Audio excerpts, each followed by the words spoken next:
दोस्तों, कभी कभी जिंदगी में सबसे बड़ा दर्द वो नहीं होता जो बाहर की दुनिया देती है, बल्कि वो होता है जब अपना ही घर, अपने ही लोग इंसान के लिए जेल बन जाते हैं। और यही जेल उसे धकेल देती है उन दरिंदों की ओर जिनके बारे में सुनकर भी रूह कांप उठे। आज मैं आपको सुनाने जा रहा हूं शंभवी की दहला देने वाली कहानी, एक ऐसी लड़की की जिसकी चुप्पी ही उसकी सबसे बड़ी चीख थी। तैयार हो जाइए, क्योंकि ये कहानी आपको सोचने पर मजबूर कर देगी। मैं हूं अभिषेक और आप देख रहे हैं ट्रू क्राइम भारत। शांभवी 22 साल की मासूम लड़की। बाहर से देखने पर उसका परिवार एक साधारण घर जैसा लगता था, लेकिन उस घर की चार दीवारी के अंदर उसकी जिंदगी धीरे धीरे नर्क बनती जा रही थी। हर रोज उसकी तुलना उसकी छोटी बहन से की जाती। बहन अगर पढ़ाई में अच्छा करती तो ताना, देख तू क्यों नहीं कर सकती ऐसा। बहन अगर लोगों से मुस्कुराकर मिलती तो ताना, तेरे अंदर तो कोई गुण ही नहीं है। उसकी मां, जो बेटी के लिए ढाल बन सकती थी, वही रोज ताने देती। रसोई में छोटी सी गलती हो जाए तो गालियां सुननी पड़ती। पढ़ाई में मन न लगे तो आरोप लगता, तू हमारे लिए बोझ है।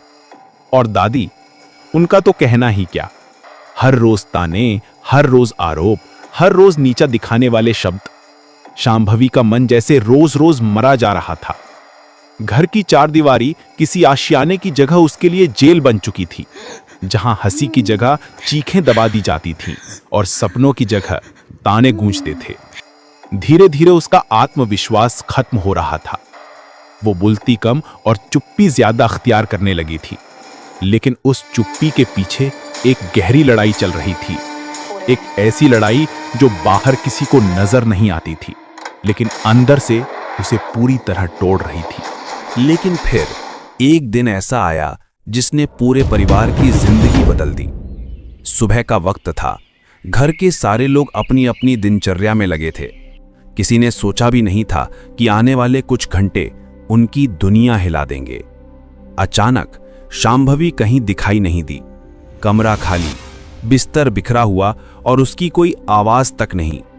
पहले तो घर वालों को लगा शायद वो नाराज होकर बाहर चली गई होगी, लेकिन वक्त गुजरता गया और उसका कोई सुराग नहीं मिला। धीरे धीरे घबराहट बढ़ने लगी। घर की औरतें रोने लगी, पिता इधर उधर भाग दौड़ करने लगे। हर किसी के मन में एक ही सवाल था, शांभवी कहाँ गई, उसके साथ क्या हुआ। आखिरकार पुलिस में रिपोर्ट दर्ज कराई गई और यह मामला सौंपा गया जिले के सबसे ईमानदार अफसर एसपी आदिल खान को। आदिल खान एक ऐसा अफसर जिसकी पहचान थी उसकी सख्ती और ईमानदारी। वो अफसर जो केस सॉल्व करने के लिए नियमों से ज्यादा इंसाफ को अहमियत देता था। लोग कहते थे, अगर आदिल खान ने केस हाथ में लिया है तो सच कितना भी गहरा दबा हो, सामने आकर रहेगा। और अब इस गायब होने के मामले की हर परत खोलने की जिम्मेदारी उन्हीं पर थी, क्योंकि ये सिर्फ एक लड़की का लापता होना नहीं था, बल्कि एक परिवार की इज्जत, एक मासूम की जिंदगी और इंसाफ का सवाल था। जांच जैसे जैसे आगे बढ़ी, रहस्यों की परतें धीरे धीरे खुलने लगी। मोहल्ले के लोगों से पूछताछ की गई और सबकी बातों में एक ही सुराग सामने आया। घटना वाले दिन शंभवी को आखिरी बार मोहल्ले के कोने पर देखा गया था। वो अकेली थी और जैसे किसी का इंतजार कर रही हो। जब पुलिस ने आसपास के सीसीटीवी फुटेज खंगाले तो एक चौंकाने वाला दृश्य सामने आया। कैमरे में एक सफेद रंग की वैन दिखाई दी, वही वैन जो ठीक उसी समय उस गली से गुजरी थी। जैसे जैसे फ्रेम आगे बढ़ा, शक और गहरा होता गया। पुलिस मौके पर पहुंची। वहां जमीन पर बिखरे पड़े थे टूटे हुए कांच के टुकड़े, पास ही पड़ा था गुटखे का रैपर और मिट्टी में दर्ज थे कुछ लड़खड़ाते कदमों के निशान। हर निशान जैसे एक नई कहानी कह रहा था। आदिल खान ने खुद अपनी नजर से हर टुकड़े को परखा।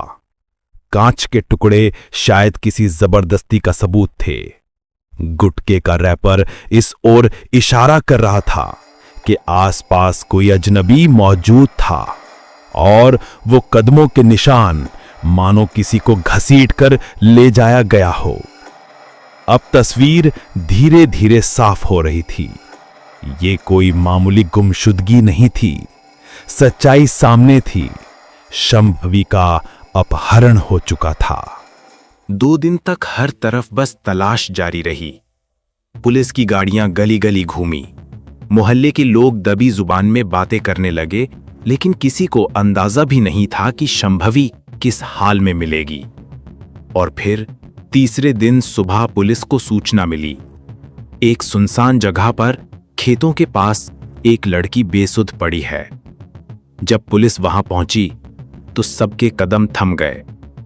वो थी शंभवी, लेकिन वैसी नहीं जैसी कभी मुस्कुराती थी।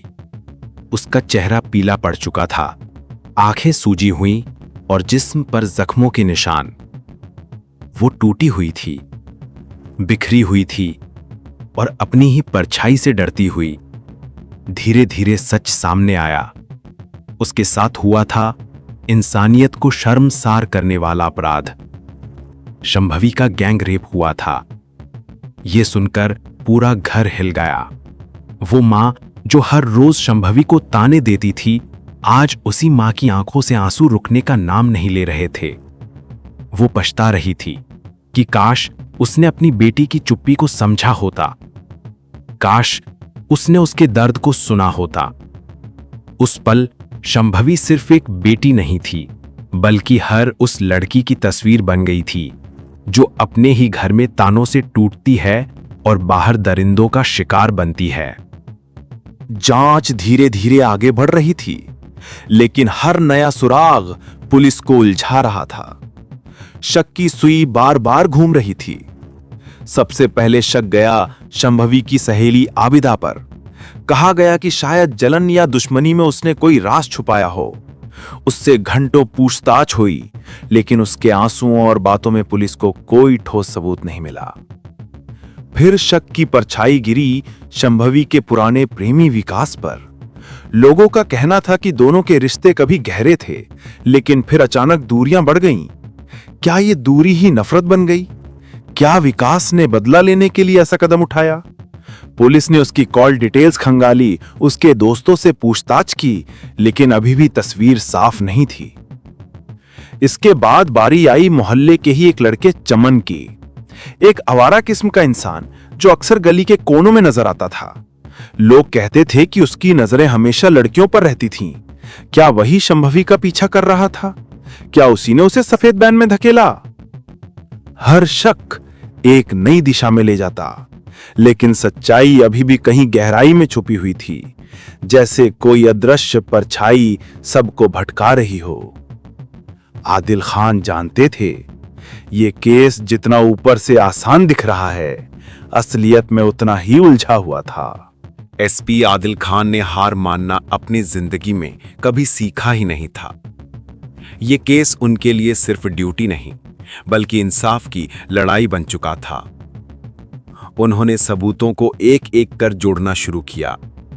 डीएनए रिपोर्ट्स जो उस रात की खामोशी को तोड़ रही थीं, कॉल डिटेल्स जो अंधेरे में छिपी आवाजों को उजागर कर रही थीं, और गवाहों के बयान जो कभी सच तो कभी डर के साए में आधे अधूरे निकलते थे। हर सुराग एक कहानी कह रहा था और आदिल खान उस कहानी के हर शब्द को जोड़ते जा रहे थे। दिन रात की मेहनत के बाद आखिरकार कड़ियां मिलनी शुरू हुईं। वो सफेद वैन जो सीसीटीवी फुटेज में नजर आई थी, अब उसकी पहचान सामने आ चुकी थी। आदिल खान ने टीम के साथ मिलकर उस वैन का पीछा किया, उसके मालिक की हिस्ट्री खंगाली, और फिर सामने आए वो चेहरे, वो दरिंदे जिनकी हैवानियत ने शंभवी की जिंदगी को नर्क बना दिया था। अब खेल खत्म होने वाला था, क्योंकि शिकंजा कस चुका था और इंसाफ की घड़ी नजदीक आ रही थी। आखिरकार दरिंदे सलाखों के पीछे पहुंच गए। पुलिस की मेहनत रंग लाई, इंसाफ की लड़ाई जीत ली गई। लेकिन सोचिए, क्या सिर्फ अपराधियों की गिरफ्तारी से सब कुछ ठीक हो गया? क्या शांभवी के टूटे हुए सपने, उसकी बिखरी हुई हंसी, उसकी मासूम आंखों की चमक वापस लौट आई? कभी नहीं। वो जिस लड़की ने कभी जिंदगी को पूरे रंगों में जीने का सपना देखा था, अब उसकी आंखों में बस अंधेरा ही बचा था।